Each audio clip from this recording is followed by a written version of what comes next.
Get your ears wrapped around the Golden State Media Concepts Basketball Podcast. All the scoop you need to know, from college basketball to the NBA and even March Madness. News of your rising stars. Topics on and off the hardwood. This is the Golden State Media Concepts Basketball Podcast.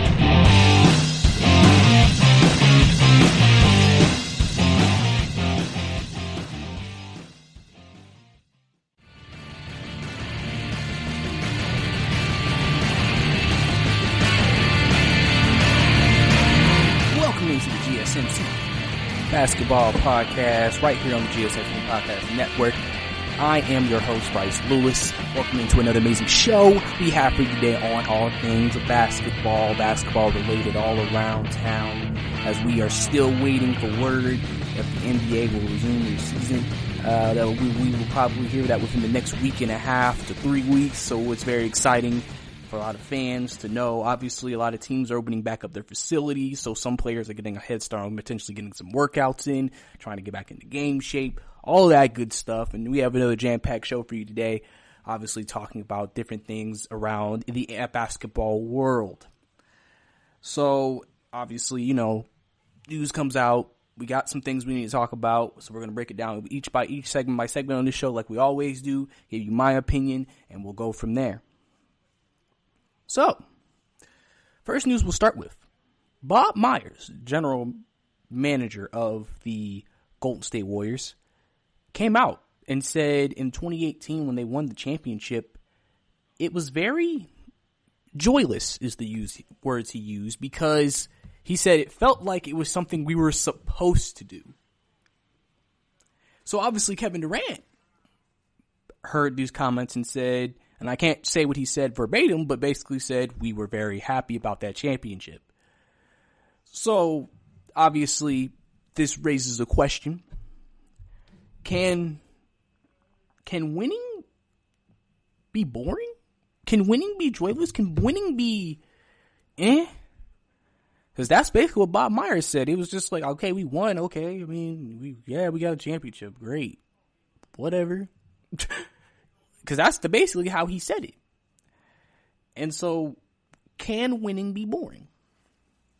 Obviously, if you're an athlete who's ever played, you would always think, no, winning's never boring. It doesn't matter if I win 10 straight. I'm still going to be just as excited about the 10th and the first.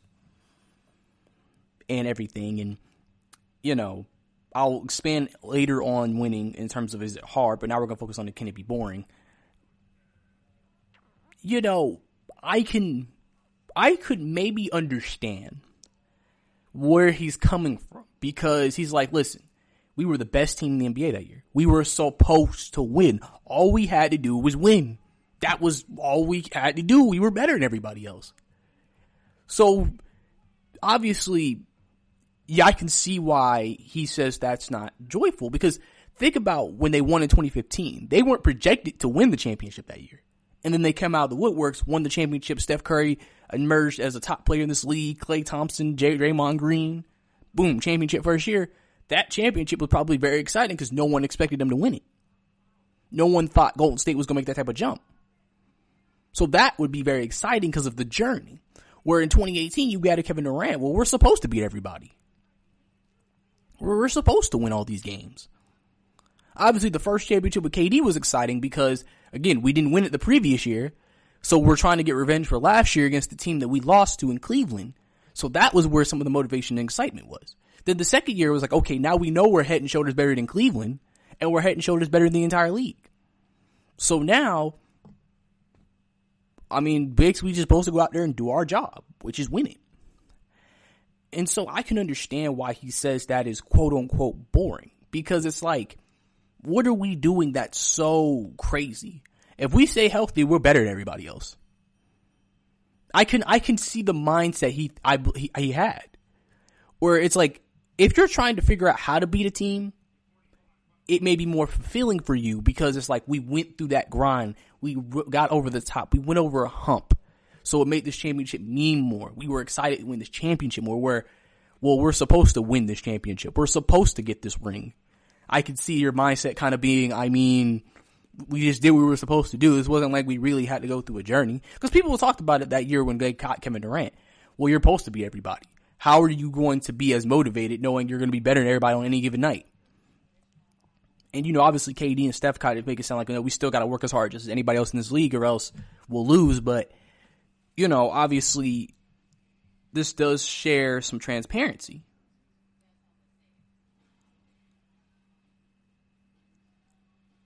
A lot of transparency. So it kind of now listen, this is just Bob Myers. He may have only felt that way. Like I said, KD said he was happy, even though obviously when he left Golden State, people said that it seemed like KD wasn't fitting in. He wasn't really a part of Golden State, and that was one of the reasons why he left, and he didn't feel as loved and cherished. Obviously, Steph probably, I think Steph was excited for any championship because he knows, you know, the grind. He knows, you know, every championship may be the last championship you win. So every championship to Steph seems like it means a lot. Every championship to Clay mean a lot. But I can understand Bob maybe feeling like, well, we're better. It's not as fulfilling. So it's one of those things that it really just depends on each player. Because, I mean, it really does bring up a question. What if you had the best team in the league and won 4 straight years?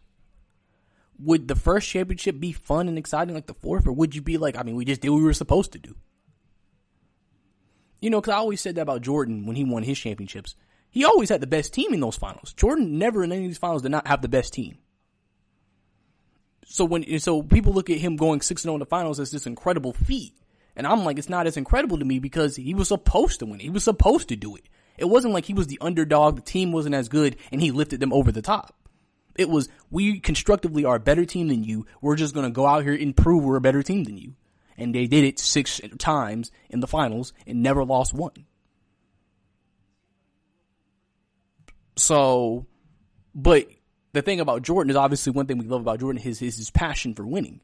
It doesn't matter how many times he win it, it's always enjoyable for him. You've seen all the highlights behind the scenes of him crying between all the championships.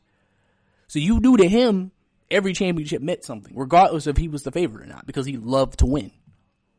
He loved to win. You know, and also you can bring the argument in here, well, Bob Myers is a GM. He didn't play the game. He doesn't know about if it's exciting or not. Of course, maybe from a front office perspective, you create a team that you know is better than everybody else in the league. You're just like, all right, we create a team that's better, so let's just go ahead and get this championship and we'll be happy. But like I said, he's not in the shoes of a player. He's not playing as a player. So how does he truly understand what they're feeling, how they're expressing it? You know, I'm sure when you win a lot, things change after a championship, where the first championship you win, you might go crazy for 2 months. And then the second and third championship, you may only go crazy for 15 days, 10 days. It's not going to be the exact same celebration you had the first championship because you won it the previous year. So I can understand why it may not be as rah-rah after the first chip.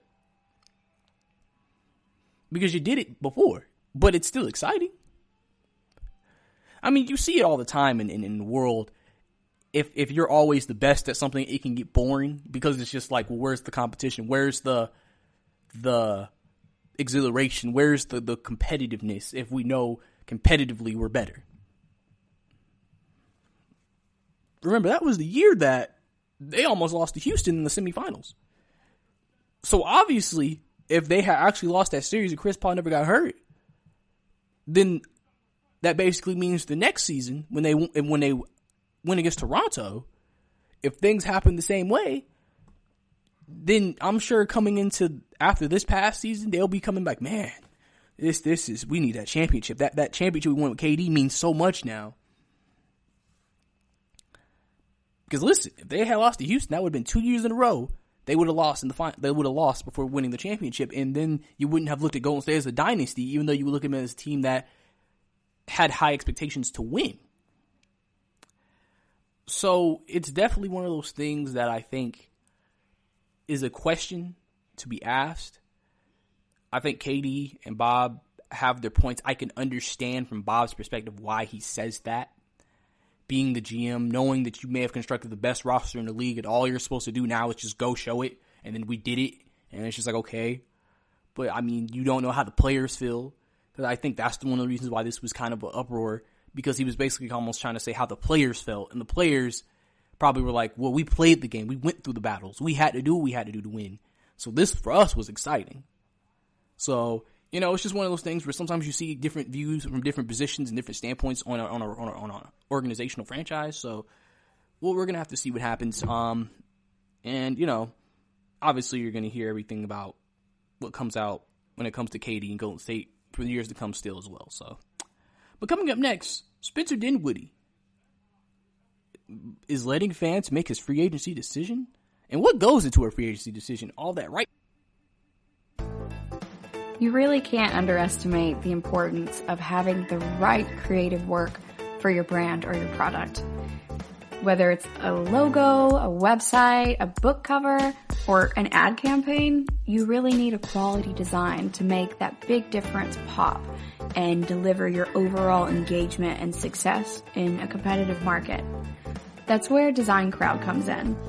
Design Crowd has over 750,000 designers from Sydney to San Francisco, ready to help you with awesome creative ideas. They make crowdsourcing work for you. So if you need a logo or you're working on your creative branding, you can go to designcrowd.com and post a brief describing the design you need. And then within about 2 to 7 days, you'll receive up to over 100 different designs from designers around the world. Then you pick the best design and approve payment to the designer. So you're only paying for the design that you want. It takes a lot of the guesswork out of freelancing and out of crowdsourcing. And you don't have to be a huge company like Harvard Business School to use Design Crowd, although they have used it as well. You can start a project on Design Crowd for as little as $99. And if you go right now to designcrowd.com/health and wellness or enter the promo code health and wellness on their website, then our health and wellness listeners will receive up to $150 off of your design project. That's designcrowd.com/health and wellness or entering that promo code health and wellness.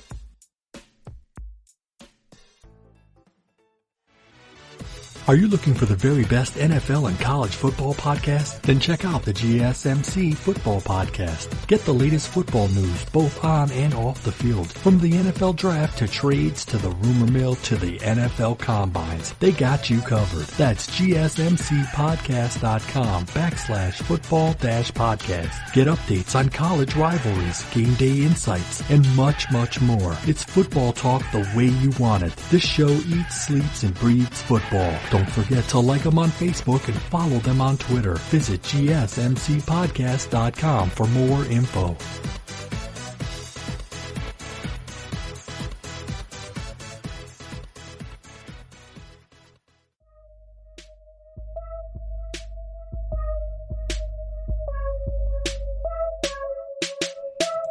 Welcome back to the GSMC Basketball Podcast.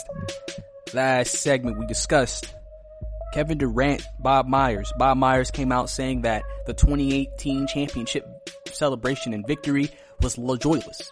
That it felt like another day at the job. It was just like achieving Employee of the Month like you did for the last 20 months. Nothing special. We were supposed to win it, and we did. And obviously KD said, listen, we were excited to win that championship, even though we won it the year previously. So obviously, you know, I discussed, can winning be joyless? Can it potentially be to someone if you continue to do it so much? And it just depends on everybody's person. Obviously, like I said, Bob Myers is a GM. Kevin was a player. Two different views of that team. When they won that championship, it's viewed two different ways. It's not like Bob Myers was out there battling on the court, but it wasn't like KD was up in there building the team. But, you know, we discussed that. I discussed my thoughts on that and gave you my opinion. Now we're going to go into some other news. Spencer Dinwiddie has set up a Bitcoin account and says if fans can raise up to 23.6 million in Bitcoin money, currency, he will allow the fans to pick where he goes and signs in free agency. So obviously this kind of surprised people. Obviously people were making memes about the Nets not being happy about this. People wondering, is he serious? Is he really going to let fans pick where he goes? Because like, you know, it's like, just so you're telling me you're cool with going anywhere, like even a team you don't want to go to, because usually the people who would probably pay the most to get you somewhere are the teams that you probably don't want to go to. And so obviously everybody was wondering, is this for real? And obviously Spencer Dinwiddie went on Twitter and discussed in detail why he did this, what his thinking behind this is. And he discussed in the thread about what comes into a free agency decision. And I'm going to talk to you guys about what comes into a free agency decision, because he hit on some really good points and what he said was very much correct. Obviously, one of the things that come into a free agency decision is, first, obviously money. How much are you paying me? Obviously, depending on the type of caliber of player you are, you have to be smart. If you're riding the bench, you're not getting a max contract. Unless you're a player who had another great player in front of him, but you were a great player as well.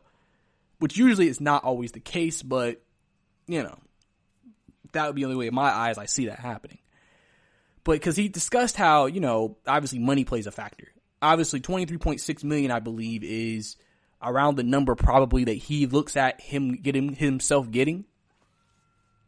So obviously, if he makes $23.6 million off the fans, well, I basically got the money I wanted already, and I may sign a lesser deal to sign with somebody else. So now you're getting a good quality player for not a lot of value on NBA books. But from a Bitcoin perspective, he was able to get a lot of money.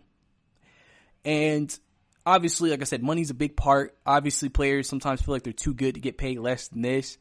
Obviously, one example, again, is John Collins in Atlanta. A lot of people are discussing, is Atlanta going to bring him back? He's thinking, he's trying to get north of $20 million a year. The Hawks have been reported to be hesitant to give him that because he's a defensive liability.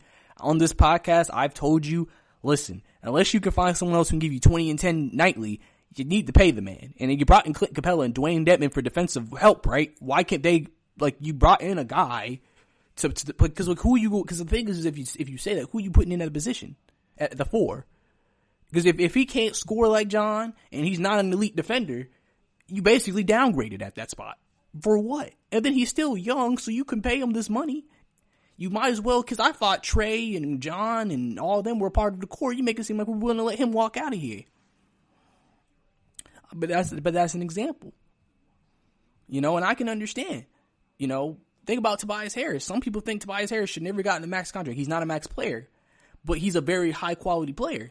He's a guy who can give you 20 a night, even though he's the third option, because on other teams he may be the second or first option. So based off that, he technically deserves the max contract. So obviously money plays a part, because if you're not paying me, I'm not going to go to you. Second factor is obviously location. Location plays a huge factor. Because remember, free agency is the time that you can pick where you go. Obviously, everybody knows most players prefer the big cities. LA, Miami, you know, New York.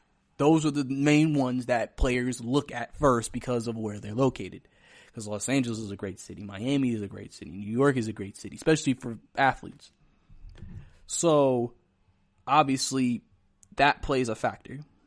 Because obviously, if you're a small town team, obviously you don't have the allure of the big city and etc.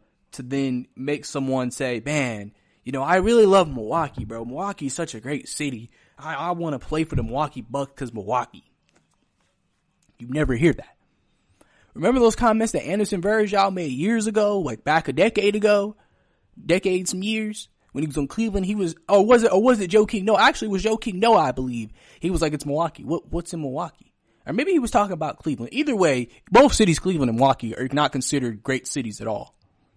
So, in terms of like prestige and like glamour, I'm sure they're fine cities. But like in terms of like a value, a high class life that Los Angeles and Miami and New York can give you, they can't give you that. They're small market teams. Obviously, players look at that and think about their brand. If that's what they say, team players like Giannis, he has a brand. He's a star player in this league. That's why obviously big cities and big states will try to go after him in terms of teams, because Giannis in California, marketing would explode.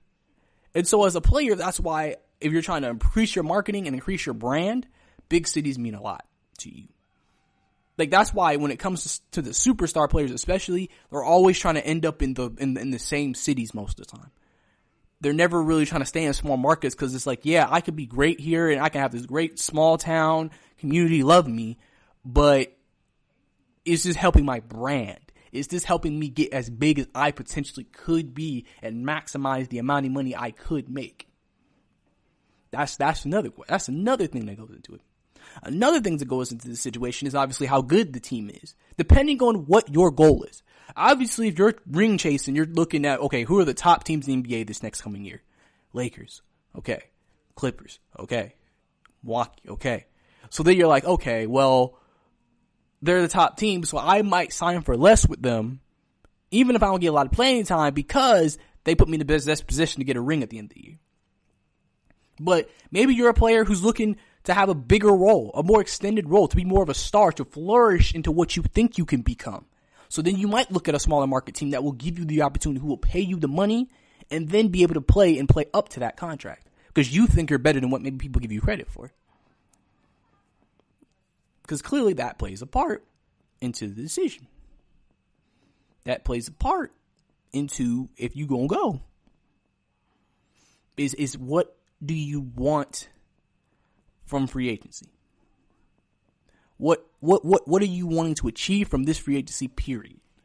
That's a very key thing. And then obviously you have smaller factors like family. If you have a family, would you want your family growing up here? Would you want your family growing up here?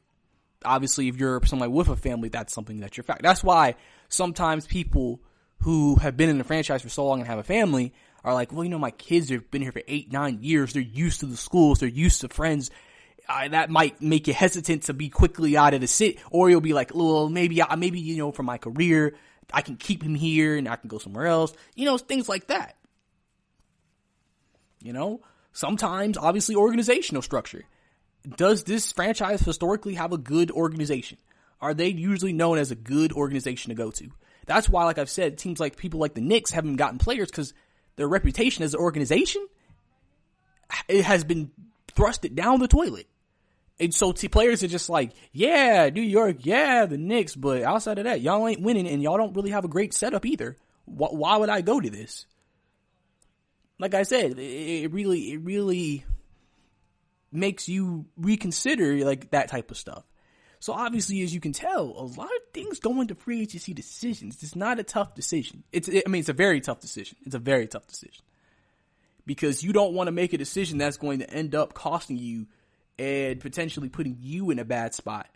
Because you want to make sure that you're always on top of the game and just make sure you have everything in place to be successful. You want to make sure that you have everything in place to do what you got to do so you can do the job that you have to do to be successful at the end of the day. So we're going to have to see what happens. If Spencer Dinwiddle does decide to do it, but we'll have to see. But coming up next, more teams rubbing up their facilities. What could the offseason after the season is over with look like? You really can't underestimate the importance of having the right creative work for your brand or your product. Whether it's a logo, a website, a book cover, or an ad campaign, you really need a quality design to make that big difference pop and deliver your overall engagement and success in a competitive market. That's where Design Crowd comes in. Design Crowd has over 750,000 designers from Sydney to San Francisco ready to help you with awesome creative ideas. They make crowdsourcing work for you. So if you need a logo or you're working on your creative branding, you can go to designcrowd.com and post a brief describing the design you need. And then within about 2 to 7 days, you'll receive up to over 100 different designs from designers around the world. Then you pick the best design and approve payment to the designer. So you're only paying for the design that you want. It takes a lot of the guesswork out of freelancing and out of crowdsourcing. And you don't have to be a huge company like Harvard Business School to use Design Crowd, although they have used it as well. You can start a project on Design Crowd for as little as $99. And if you go right now to designcrowd.com/health and wellness or enter the promo code health and wellness on their website, then our health and wellness listeners will receive up to $150 off of your design project. That's designcrowd.com/health and wellness or entering that promo code health and wellness. Check out the show that's built on the MMA, from the UFC to extreme cage fighting. They got the fights covered. Check out the GSMC MMA podcast. Get the latest news on past or upcoming fights. Join us as we talk to and about some of the biggest names in the MMA, past, present, and future. When it's the fight game, there's just one show to check out. GSMCpodcast.com/MMA-podcast. Don't forget to like them on Facebook and follow them on Twitter. Visit GSMCpodcast.com for more info.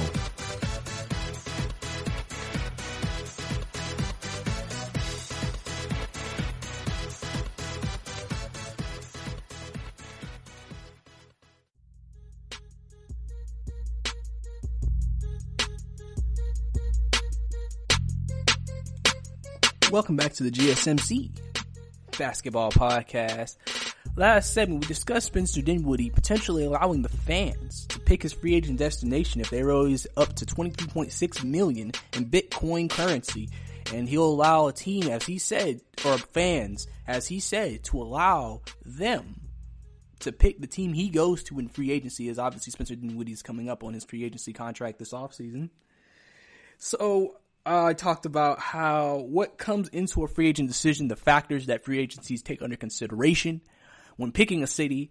Obviously, hopefully that maybe gives you more insight into what a player goes through. This isn't just a decision of, money, team, loyalty. Like, there's a lot of things that come into this decision, and every player is unique and has a different situation. And so I feel like we can't be as critical when players make these decisions. So if you truly understand the process that goes into it, which I think Spencer Dinwiddie was helping lead awareness on, it'll help out in the long term. But speaking of the offseason, obviously with COVID and everything happening, obviously the offseason will be different this year. Obviously, especially if they resume the season, the offseason will obviously start at a different time this year. And so we're going to talk about how will the offseason be different. I've discussed on a previous show that one of the things that I think is going to be different is that in the future, teams are going to, obviously, with COVID lowering the money that is made by the league and obviously now split to the teams, the salary cap will go down. So obviously this will affect teams that now may be under the cap when that happens, and teams that maybe want to sign certain players. And now, since the cap is going down, they can't sign players to the deals that they would initially want. I've said in previous show, free agency this year is going to be interesting because some players may not get paid what they thought they were going to get paid because there's not as much money to give. Players may be out here with aspirations to get paid a lot of money and may not get it because it's just like teams just don't got it. They don't got the money to pay you. So it's definitely a thing that creates a lot of controversy, I think. Obviously if you're a top player, you're going to get paid anyway. But like for players who are in that middle, maybe B minus B range, C range, maybe getting maybe a $10, $20 million contract here, may only get 15 or 8 or 7 because, listen, we don't have the money we would have had. Because the salary cap before this was supposed to go up next year. So then you would have had more money. So then players could have got paid more money, and then you could make the money you wanted to make. Because remember, what was one of the issues I've talked about is there was so much money that teams had, you could overplay players. And then also, remember, in the salary cap, you have to spend at least 80% to help deter tanking. So players could get paid a lot of money. Well, now what happens if, we don't have that type of money on our hands? We can't just start overpaying guys because we have to. Now you might see players actually get lower reduced contract, and it's going to be those guys who mainly play probably bench roles or a lower end starter. So obviously that's a big change to what's going to happen originally in the offseason. So obviously that's something that's going to be continuously under consideration and continuously wondered about, thought about, et cetera, et cetera. Obviously, since they're looking at starting the season in December, obviously workouts will be moved. They have no Team USA this year, obviously, because of COVID. That's going to change, obviously, in terms of that. They might have still workouts and practices potentially just because, but nothing game-wise as far as we know. Obviously, free agency is going to be, I talked about the money, but obviously the date of free agency will be a big deal as well because usually it starts July. Now, we don't know. It might start in October this year. We don't know. It might start in September. Because remember, if they start the season, let's say they start the season, let's say next week. Let's say first week in June, they start the season. Well, if you think about it, playoffs, they do 7-game series. It lasts till end of July. Well, okay. Usually the season ends on a regular schedule. On the previous schedule would usually end around late May, early June. Then you would have free agency the next month. So they're going to have to keep that same system, I would think, and think, okay, if we end in August or something this year, we got to start at September. And remember, the season starts in December. Usually it's July, then you don't play games until October. Now we're having it, now you got to play within 2 months, you got to be in training camp after signing with your new team to get the next season started. Which obviously I think wouldn't be a problem because obviously players have been playing right now, so they've taken a lot of times. A lot of guys who maybe were banged up are healthy now, and basically are just getting ready for the playoff grind. And then we'll eventually go back into the offseason after the season is over, and then 2-3 more months of break. Then you go back to playing a full schedule in December, which I think should start after Christmas. And then you play the season, and then that may be how you end the season. Usually ends in July now instead of June. Obviously, all of these things are potentially what could happen with the NBA's schedule and life changing big time. So clearly that obviously means a lot, does a lot, etc. So it's very important. It's very important to figure out what happens. Obviously, players have to maybe change workouts. Players may have to change some of the things they may have planned to do over the summer. They may have to change. Because remember, even during the break after this season, if the season resumes and ends, COVID will still be around. So you may still not be able to do what you would have did in a normal offseason still. So obviously that's going to change how you approach your offseason. We don't know if NBA is going to allow players to meet with teams, or are they going to keep it all virtual and be like, hey, just talk to us through Zoom, whatever, FaceTime, whatever, and we'll talk to you and give you the free agency pitch there. Because is it safe enough to start letting teams and players and organizations travel to see people and make pitches? The NFL did it. I'm sure the NBA could. So obviously that's another big thing. How is the scheduling of everything? Obviously they postponed the draft, they postponed the combine, and they also delayed when players have to decide when they're going to the draft. So they have to decide, okay, when are we going to have the draft? When are we going to have the lottery? When do we have a deadline? Because remember, usually players have a deadline on if they're coming out or not by June. Now, they may not have a deadline till September to decide if they're coming out to the draft. By that time, usually college, you're probably doing workouts with your team by now. So at that point, you're like, well, if I'm doing workouts with my team, I might as well just stay here. So obviously, that's another thing that has to be figured out. Because you have a lot of players right now waiting to see, okay, so when do we start the draft process? Because remember, you got to get your scouts ready for that. How are you going to talk to the rookies? Again, is it going to be FaceTime, Zoom? Are you going to meet them? How are you going to be able to get your hands on them and scout them? Things like that. It's going to change a lot of just the normal things that an off season would be. Because remember, you scout during the season. Off season, obviously you focus on the team aspect, but you have your scouts still scouting, still talking to players, getting medicals, workouts. Now you may not be able to do that. So now if you like a player, you may not even be able to touch him until you draft him. So you really got to look at his tape and just say, do we like him or not? If we do, we draft him. If we don't, you know what I'm saying? Because players, think about it. Players usually take this time, especially coming into the draft, to work on their game. So whatever they bring them for a workout, let's say they said you weren't great at mid-range. You've been working on the mid-range off season. They go to that workout, they shoot out the gym in the mid-range. Okay, he's improved his mid-range shot. Okay, we feel a little bit more better about drafting him. Now they may not have that chance.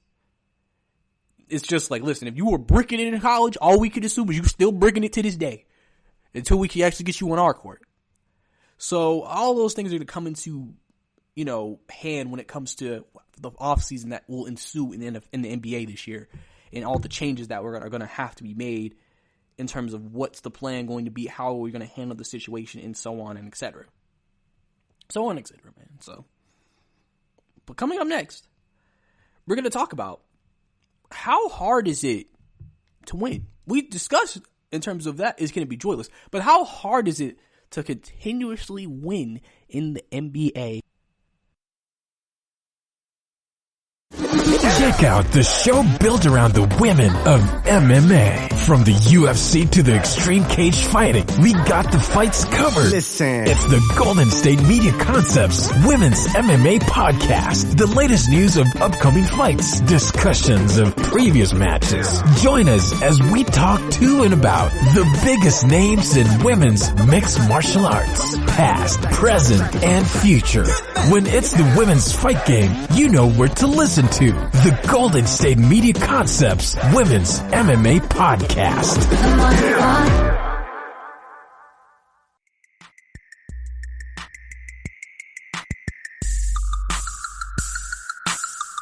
Welcome back to the GSMC Basketball Podcast. Last segment, we discussed how the NBA offseason will change, how COVID has changed the offseason, how it's going to make everything that we know change. People aren't going to get paid. Free agency date will change. Players still trying to figure out when's the last day to declare. When will the combine be? Will there even be a combine? When is a lottery? When is the draft? How will you evaluate players? Can you go on visits? How can free agencies visit? You know what I'm saying? When is training camp? Workouts? How is life still going to be with COVID around? All of that is going to be questions that need answers during this offseason. And it's going to be interesting to see what happens. Definitely interesting to see what happens this offseason. This is one of the probably most challenging times in NBA history. Obviously, because this has completely altered their schedule for years to come. Because the NBA schedule that we knew all our time growing up has changed. It will never go back to that. We are going to now have a new schedule for the rest until something else happens and they have to switch over it again. So obviously all of that is going to be interesting moving forward. But so, now we're going to discuss how hard is it to win. Obviously, you hear people say it all the time. It's not easy winning. Even if it looks easy, it's not. Because there's so much that goes on behind the scenes that you don't see. You just see what happens on the court. You don't know what happens behind the scenes. You hear it all the teams with teams that were winning. You'll hear years later, yeah, they didn't like each other. They hate each other in the locker room. When you would never even know it. Because you don't know the story behind every team that wins. You don't know. It may look like everybody's happy, it gets along, and it can make the right decisions, but you don't know if there were cover-ups and people had to be broken up from fighting, and there was this hatred among the team. You don't know none of that sometimes, unless it can break out during the season. So it just creates a interesting atmosphere and an interesting situation. Winning is hard because it's like what they say with teams that win dynasties in the NBA. The regular season loses importance. We have gotten to a point where the regular season isn't as important to players if you know you're in contention to win the championship, if you know that you're a championship contender. Because you know well, we're better than most teams. We're going to win enough games to make the playoffs. And so sometimes what happens is that there's this complacency, there's boredom that happens. And so the same habits that you may have developed when you won that first championship potentially, because obviously remember, unless it was like you just definitively had the best team, if you like were like Golden State, you weren't projected to win it. So you had to develop habits to put yourself in the best position. See, teams that don't have just this overwhelmingly better roster than everybody else, they have to try to establish habits and coaching and certain strategies to maximize to this fullest potential to give them a chance of potentially getting upsets. When you're the best team, you can, in a say, you don't have to maximize it to win. Because if you maximize it, there won't be competition. And you hear it with teams that during the regular season maybe don't play as hard because, you know, they know they're going to make it to the playoffs. They know that's when it counts. That's when we need to start trying. And so you'll see, like I said, teams sometimes have unexpectable losses. Like, how did they lose this game? Why would they lose to a team like this? Because maybe they just weren't up for that game. Because that's like it. This is regular season. We don't care. Or it's not that we don't care. It's just, it's not crucial for us to win this game. And so sometimes those habits aren't developed. So then when you get to the playoffs, like they say, a lot of teams think they're so good you can turn the switch on. Oh, tomorrow we'll start playing like how we should have been playing all year. And then some teams can't. You never know if an injury could happen. Like I said, chemistry issues could happen. You don't know what could happen that would keep that from happening. So you can't even necessarily in that situation just declare, okay, well, this happens, we're automatically going to win. There's just a lot of things that go into it. You know, keeping the same motivations you had when you won before. Because sometimes it's not easy keeping that same motivation. You always are looking for a goal. That's why players always have goals they want to reach and achieve. Obviously, the ultimate goal is winning the championship for your respective league. But obviously, you have other goals, too, that you're working for. Like, let's say you want to be able to enter the three-point contest, so you need to be able to shoot threes at a high clip. Players that go into the season practicing three-pointers all off-season to then shoot a good percentage during the regular season to enter the three-point contest. So not only did you improve your game, you achieved the goal. That helped you play at your best. Because think about it. I'm trying to hit threes at a high clip. So I'm trying to put myself in the best position to do that, which will only help my team. Sometimes when you win, it's like, well, we already do things that are better than everybody else. So how do we feel as, how, like, again, we're Golden State. What do we have to do to be even better unless a team just gets talent just to equal to us in a way? It's just the drive, the motivation, the turning on this, all of it. Winning is something that you go through on a daily basis. And you just wake up every morning and you want victory. You want it. You don't want to lose. You hate losing with a passion. Remember, Jordan hated losing with a passion. That drove him every game, even regular season, to try to win every game he could. Because sometimes you're just driven by that. Remember, after Golden State won their first championship with Steph, they went 73-9 the next year. You would think, well, they won the championship. Remember, winning a championship sometimes doesn't necessarily mean that, okay, we got to stop having habits. Because remember, it was a 6-game series. And Kyrie and Kevin Love didn't play. If they were going to meet Cleveland again, they can't just sit here and think, oh, man, if they're healthy, we can just do what we did last year and be successful. They know they had to be on top of their game. And that helped motivate them. Because that is what pushed them to try to win. You want to win as many championships as you can. You want to be successful. You want to have the numbers. You want to have successful careers. You want to make the money. You want to do all of it. And when you win, you can get all of it. Winning, that's what I say. Winning cures all. You don't want to get lackadaisical and then you lose it. If the Last Dance has taught you anything, it showed you how hard it is to win. Because sometimes, again, with certain teams, you have that one team that just you got to overcome. Like Chicago, it was Detroit. Cleveland, when LeBron was there, it was Golden State the second time around. First time it was Boston. There's always that team you always got to overcome. It really just shows you, you are driven, but every other player in this league is driven as well to win a championship. And so sometimes it does come down to who has the most desire to win.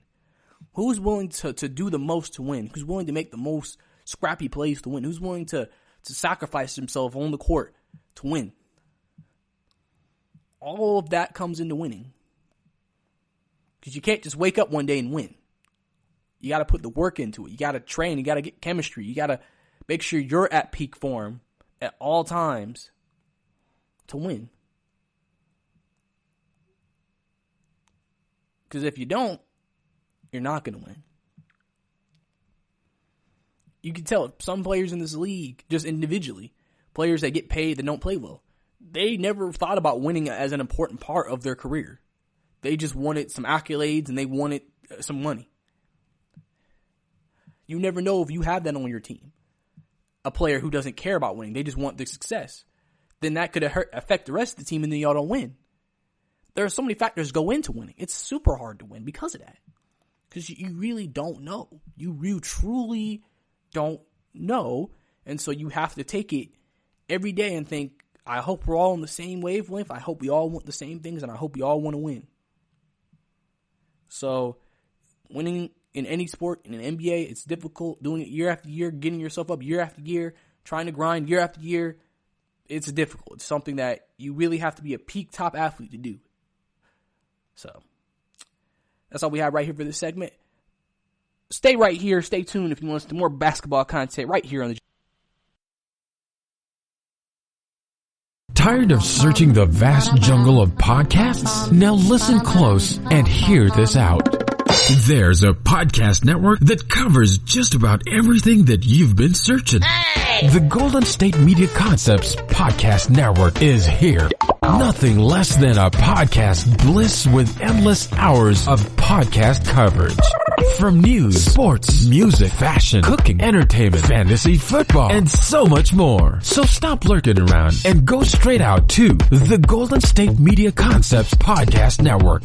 Guaranteed to fill that podcast itch.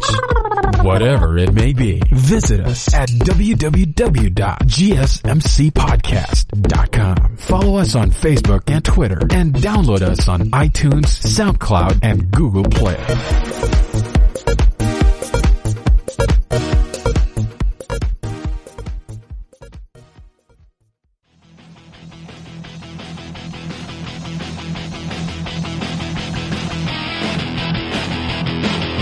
Welcome back to the GSMC Basketball Podcast, right here on the GSMC Podcast Network. Last segment, we discussed how hard is it to win in the NBA. I kind of want to really just talk about how difficult it can be to win games and to be successful in a career. And obviously, Jordan won 6 rings, and he was at the highest pinnacle of winning. And it was interesting just, to hear everything that we watched during The Last Dance and et cetera, and knowing that, there's been a lot of grind, there's been a lot of struggle, and it's not easy out here. So we're definitely talking about that, but now we're going to talk about some other NBA news. So the New York Knicks have hired an assistant GM to Leon Rose. So obviously, this is something that teams do sometimes. Some people like to call them the next in command. Sometimes you just get an assistant GM who, if something happened with the regular GM, it's like, okay, well, something didn't happen or something didn't work out. Let's go ahead and just promote instead of rehiring somebody else. So, obviously, hiring the assistant GM was something that, could help. Because, the assistant GM is the Jazz VP of player personnel. So this guy was the head of personnel or vice president of player personnel, and now he's the assistant general manager. And obviously, if you think about the Knicks, they're bringing in people who are coming from successful franchises that have built teams. So one question that is asked is, can a 2 GM-ish system work? Because one thing you always ask is, what is an assistant GM? What exactly is an assistant GM do? A lot of time we think it's the person who does all the stuff the GM doesn't want to do. And then the GM just gets all the reports at the end of the day that makes a decision off that. But it also could be someone who basically takes on the same responsibility as the GM, but they're working together on every responsibility. In a way, again, as they sometimes say, you're preparing him potentially to maybe get his own job, or if something happens to the current GM, to move up into the slot. And so, can it work? I think it can. Sometimes it's a double-edged sword. Sometimes working with someone else to talk about the team and how you want to run it, what you want, what the vision is, can be beneficial because maybe there's something you don't see that they see. Maybe they have an idea they put into your head that you never thought about. Sometimes just having that trial and error and having two different minds and two different opinions can work. But we've also seen the ugly side of it, where you've seen, well, we're too different on opinions, and it's actually making me resent you. Where it's just like, we don't see eye to eye. How can I work with somebody who doesn't think anywhere similar or seem willing to be more open-minded to things? Because you see it all the time. You see it all the time about what creates and what changes things, and people working together to not work. Because think about it, you got the GM who's working with the VP of player personnel, then your guy assistant GM. I mean, all those guys talk about what the direction. Then you got your scouts. They talk about the direction of the team. So it's definitely not something that it can be difficult, but it also can be great. It really depends on, again, I've talked about this before in a previous show about defining roles.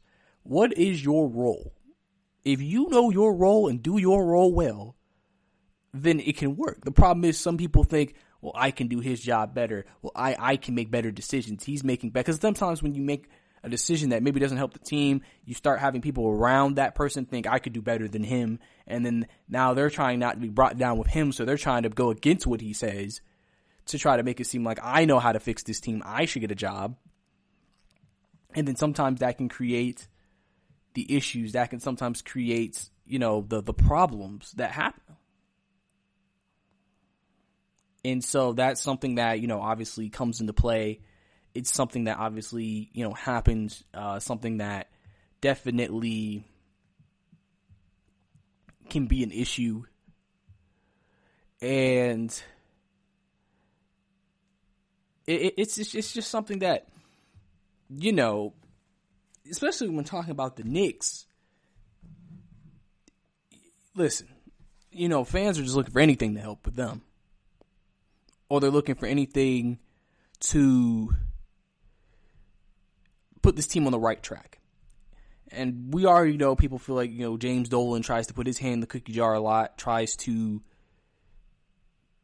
put his opinion, put what he wants and things like that into, the job, and try to tell people what they should and shouldn't do with the team. And then some people think that's been one of the issues, is that you're not an expert, but you're trying to put input into something that's not your expertise, which is what's hindering the team.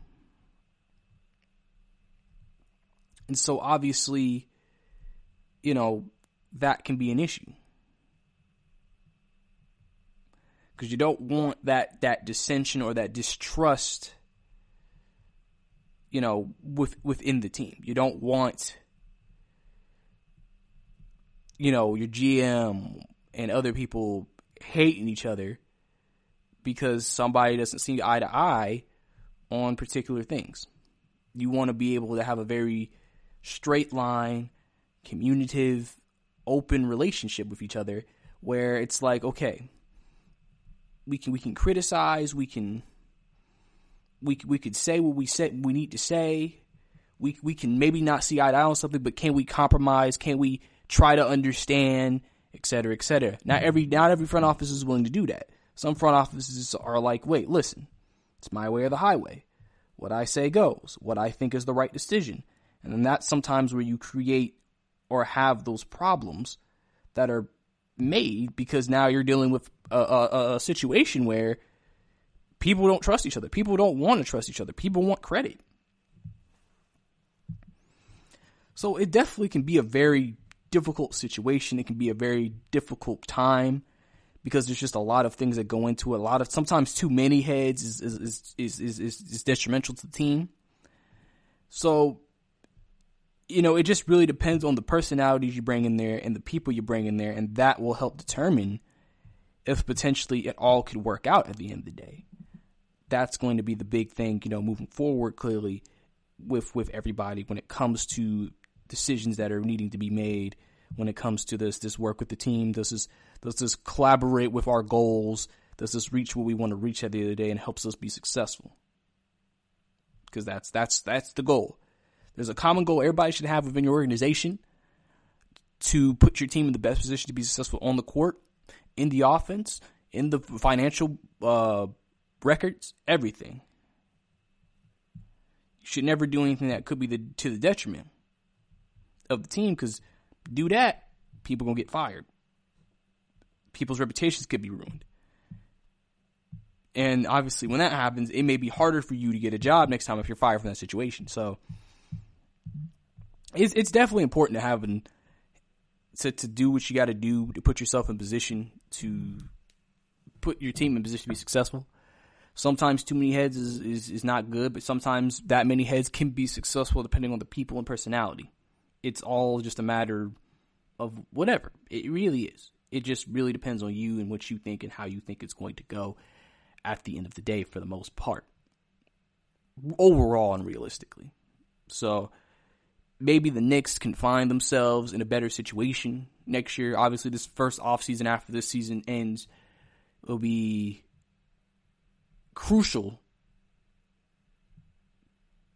to the Leon Rose, regime, and where they bring this team and what direction they put this team in moving forward into the future. Because obviously, another losing season, people are already going to be sour. People are already going to be ready to get him out of there.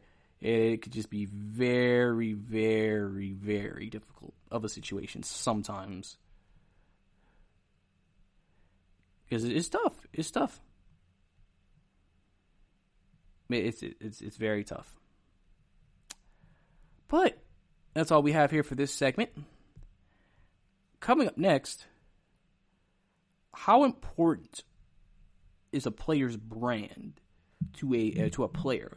Why is a brand so important to a player? I'll answer all that here and more on the podcast. Are you looking to get your college football fix?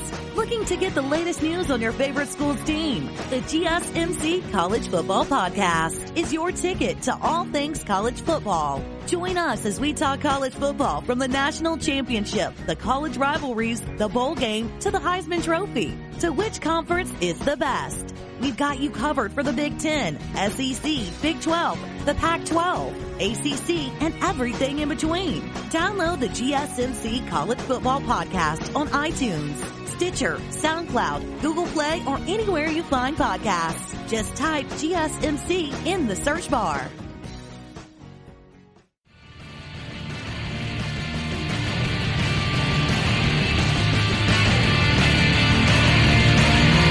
Back to the GSMC Basketball Podcast. Last segment we discussed, can the 2GM system work? And really elaborate it more into a conversation of just can multiple people make decisions on a team at once? You've seen examples of where it did, and you've seen examples of where it didn't. So it sometimes depends on who you have in the room, personalities, all of that. All of that makes a difference in if something can work like that. Because sometimes when you don't have that, that's what sometimes creates the displeasure. That's what sometimes creates the dysfunction. People want credit, and then it just goes downhill, and then the team suffers because of it, and it's just a mess. Because obviously the Knicks hiring an assistant GM obviously will make it very interesting to see how everything kind of turns out on paper when it gets to that point. So it's going to be interesting. It's definitely going to be interesting. So now we're going to get into how important is a player's brand.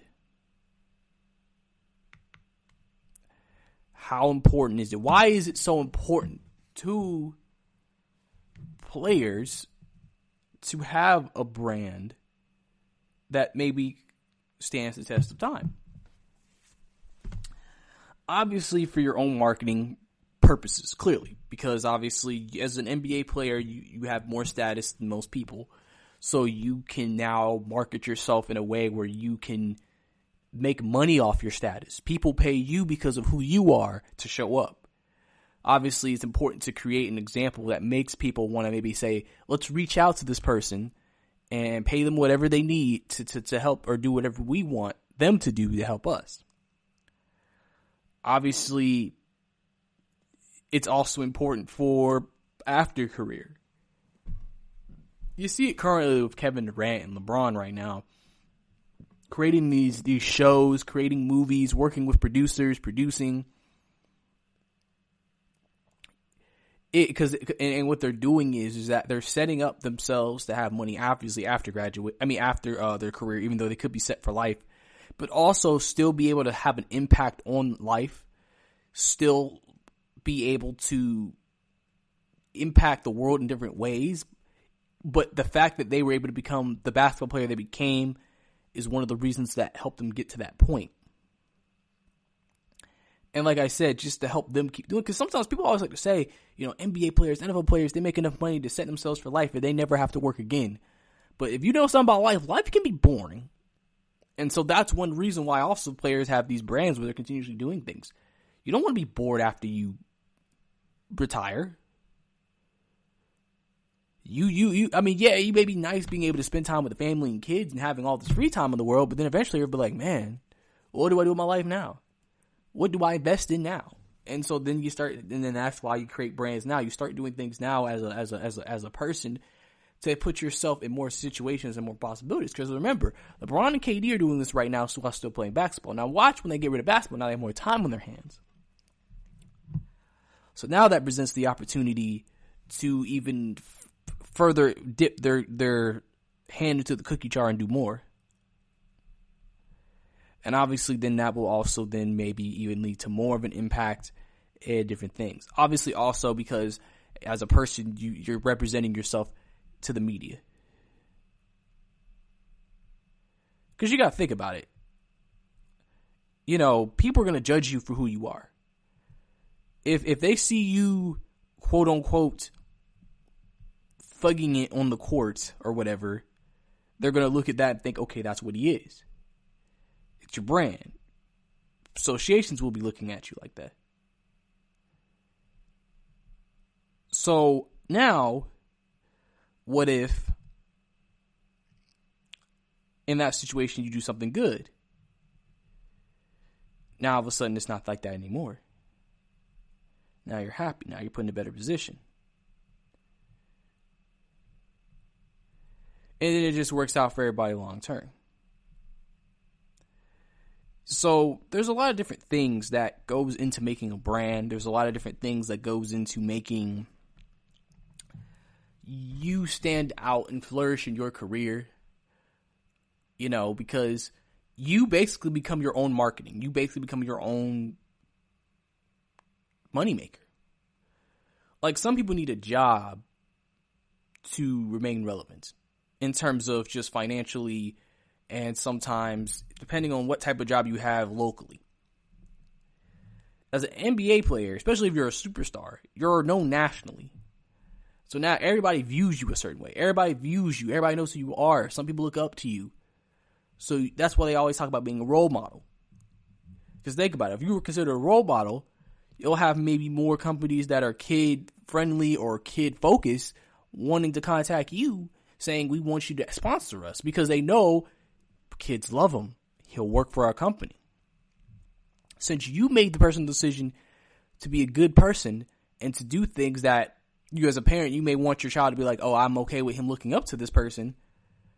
It'll make companies see you as that too. That's why they always talk about with NBA players and athletes in general that are professional athletes, watch what you do, because your image is your brand. Where as a normal person, you could be looked at as the crappiest person in the world, but if you got a good paying job, you still making that money, you still living good, that's all that's going to matter. NBA players, they can still be rich, but, you know, they have more access to things that only people of that status can get. And if they ruin their status, then no one's going to want to touch them. Then they might end up being more lonely and etc. because of those exact reasons. You know, obviously, think about Giannis. Giannis is in a situation where he's in Milwaukee. Milwaukee's not a big city. Even though we know who Giannis is, some people think he can never take his career to the next level in terms of off-the-court marketing and shoe deals and et cetera because he's not in a big city. Because if he's in a big city, then everybody's going to want to sign him. He's going to get bigger shoe deals. He'll be more in movies. He'll be more in commercials. People look at that, of what he could gain from all of those things. So, obviously, that's why, you know, obviously LeBron going to Los Angeles, you've seen him more involved with, you know, different businesses. Obviously, he's a part of the chain Blaze Pizza. He's an investor into that. Obviously, you've seen LeBron create more Netflix documentaries and more shows and different channels. He's always done it throughout his career, but he has more opportunity now that he's in Los Angeles to do those things. So clearly, your brand can have a big impact. That's why I think when you're a player who wants to maximize your brand, that's why you usually, especially superstar players, that's why you see them end up going to places like New York or Los Angeles or Miami and even Atlanta, because they know you can market yourself there in a big city, have a lot of things there to work with to build you, and then it's just like, oh, I'm in this great situation. Where if you talk about Milwaukee or something like that, well, they don't really have all of that there. So then there's the question of, can you really market yourself to the fullest extent in those areas? Can you really put yourself in a position to be to the fullest of your popularity, to the fullest of the money you make off the court, to the fullest of you in those areas? Because obviously, like I said, Spencer Dinwiddie said it. A city makes a difference. Because I need to think about my brand. Do I want my brand associated with this town, city? How important is it to me to be in that big city for the brand? All of those things matter. All of those things matter. So it's just really one of those things that creates, you know, more to deal with as an NBA athlete or an athlete in general with your brand. You may think it's easy just going out there thinking all they do is play basketball, but you have to understand there's a lot of things that go into it. They have to keep themselves up in a certain way to be able to maximize their likeness and their image throughout their entire career, even off the court and after their career. But that's all we have for you today on the GSMC Basketball Podcast. I am your host, Brice Lewis. Thank you for tuning in. Don't forget to listen to our other amazing podcasts on the GSMC Podcast Network, and our links to our social media should be in the description below. Please don't forget to leave a review or comment, leave a like, 5 stars, anything, you know, all that's appreciated. Thank you and have a good day. You've been listening to the Golden State Media Concepts Basketball Podcast, part of the Golden State Media Concepts Podcast Network. You can find this show and others like it at www.gsmcpodcast.com. Download our podcast on iTunes, Stitcher, SoundCloud, and Google Play. Just type in GSMC to find all the shows from the Golden State Media Concepts Podcast Network, from movies to music, from sports to entertainment, and even weird news. You can also follow us on Twitter and on Facebook. Thank you, and we hope you have enjoyed today's program.